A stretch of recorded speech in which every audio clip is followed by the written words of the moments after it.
Hi hello வணக்கம். நான் உங்கள் ஜேகே. வெல்கம் டு தொழில் பாட்காஸ்ட்.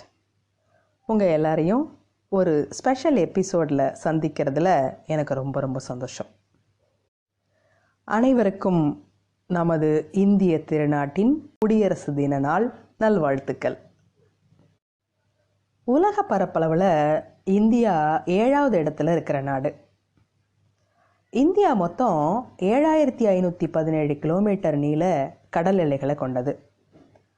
139 கோடி மக்கள் தொகையை கொண்டு உலகத்தினுடைய 2ஆம் இடத்தில் இந்தியா இருக்கு. பொருளாதாரத்தில் பொருள் வாங்கும் திறன் சமநிலை அடிப்படையில் 4வது இடத்துல இருக்கு.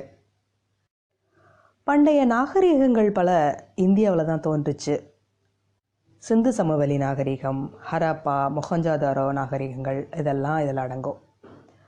இந்து சமயம், புத்தம், சமணம், சீக்கியம் ஆகிய 4 முக்கிய மதங்கள் இந்தியாவில் தான் தோன்றுச்சு. 17ஆம் நூற்றாண்டில் ஐரோப்பிய நாடுகளால் கைப்பற்றப்பட்டு 1947 ஆகஸ்ட் 15 அன்னைக்கு விடுதலை பெற்று அதற்கு பின்னாடி 1950 ஜனவரி 26 அன்னைக்கு தான் குடியரசு அறிவிக்கப்பட்டு உலகின் மிகப்பெரிய குடியரசு நாடாக திகழ்கிறது.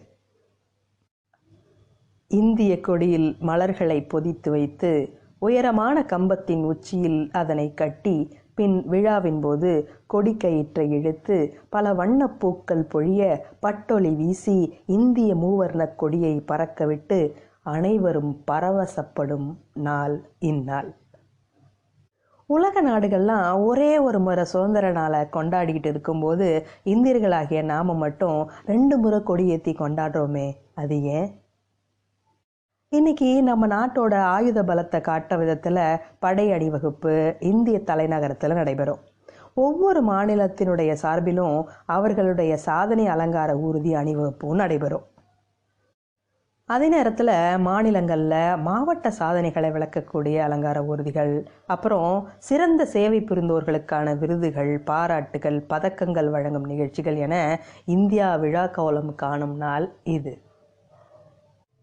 பள்ளி குழந்தைகளுக்கோ மூவர்ண கொடியை சட்டையில் அணிந்து கொடியேற்ற பள்ளி சென்று இனிப்பு மிட்டாய் தின்ற பின் விடுமுறை சந்தோஷத்தை அனுபவிக்கும் நாள். சரி, இந்த குடியரசு தினம் மலர்ந்ததற்கான காரணம் என்ன?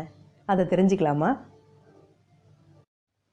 1929ஆம் ஆண்டு டிசம்பர் மாதம் லாகூரில் கூடின அகில இந்திய மாநாட்டில் பூரண சுயராஜ்யமே நமது நாட்டின் உடனடியான லட்சியம் அப்படிங்கிற தீர்மானம் நிறைவேறினுச்சு.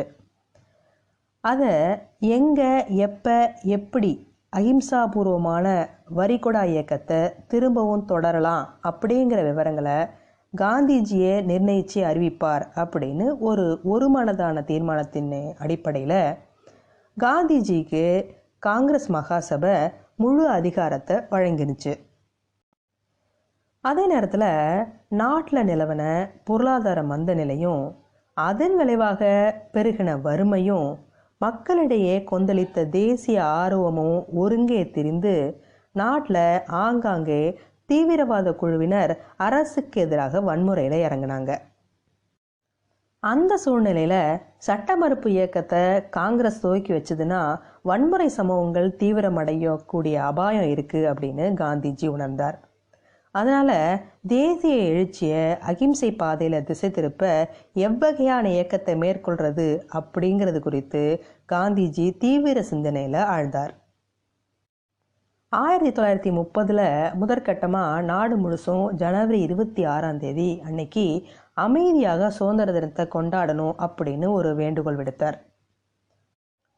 அதன்படி அன்றைய தினம் நகர்ப்புறங்களிலும் கிராமங்களிலும் உள்ளூர் காங்கிரஸ் தலைவர்கள் கூட்டம் கூடி காந்திஜி வழங்கின சுதந்திர தின பிரஞையை எடுத்துரைச்சாங்க.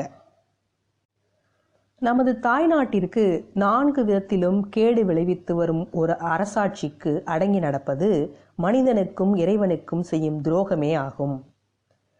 ஆங்கிலேய ஆட்சியின் கீழே நாட்டினுடைய பொருளாதாரம், அரசியல், கலாச்சாரம், அப்புறம் ஆன்மீகம் ஆகிய 4 வித சீரழிவை குறிப்பதாக அவ்வாசகம் அமைந்திருந்துச்சு. அன்று, அதாவது சுதந்திரம் பெறுறதுக்கு 17 ஆண்டுகளுக்கு முன்பே காந்தியடிகள் ஏற்படுத்தின சுதந்திர தின நாள் தான் சுதந்திரம் பெற்ற பிறகு அந்த நாளை குடியரசு தினமாக கொண்டாடணும்னு 26 நவம்பர் 1949 நேருவினுடைய அமைச்சரவை முடிவு செஞ்சு அறிவித்து அதை செயல்படுத்தினது 1950 தான். அதனால தான் நாம் இன்றைய தினத்தில் இந்த குடியரசு தினத்தை கொண்டாடிக்கிட்டு மகிழ்ந்து கொண்டு இருக்கிறோம். அனைவருக்கும் மீண்டும் ஒரு முறை இனிய குடியரசு தின நல்வாழ்த்துக்கள். மீண்டும் சந்திப்போம். நன்றி.